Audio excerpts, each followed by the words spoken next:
America అణు నౌక, అణ్వస్త్రాలను ప్రయోగించగలిగినటువంటి నౌకలు ఒక ఎత్తు.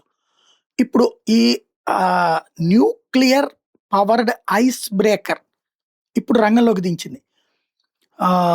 యమాల్ has begun breaking through the barriers of the northern sea route as potential tensions with US in north sea అన్నటువంటిది తాజాగా అంతర్జాతీయ సంస్థలు చెప్తున్నటువంటి నివేదిక. ఏదైతే రష్యా మాట వినకపోతే, అంటే ఇప్పుడు ఇరాన్ యుద్ధం జరిగినప్పుడు ఇరాన్కి సపోర్ట్గా ఒకవేళ రష్యా వస్తే ఎందుకైనా మంచిదని ముందు జాగ్రత్త చర్యలో భాగంగా వీళ్ళకి సంబంధించిన న్యూక్లియర్ పవర్తో నడిచేటటువంటి ఐస్ బ్రేకర్, అంటే మంచుతో సముద్రమే కప్పబడిపోయి సముద్రంలో ప్రయాణమే కష్టమయ్యేటటువంటి ప్రదేశాల్లో ప్రయాణించగలిగినటువంటి షిప్స్ రష్యా దగ్గర ఉన్నాయి.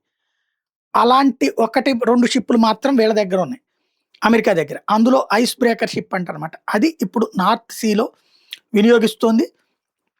ఐస్ బ్రేకర్స్కి సంబంధించి ప్రత్యేకించి పంపించింది. దానికి తోడు ఆయిల్ ట్యాంకర్స్ అని అక్కడ ఉన్నటువంటి రష్యన్ ఆయిల్ నౌకల్ని కూడా స్వాధీనం చేసుకోవడం దిశగా ఈ అడుగులు వేస్తోందన్నమాట.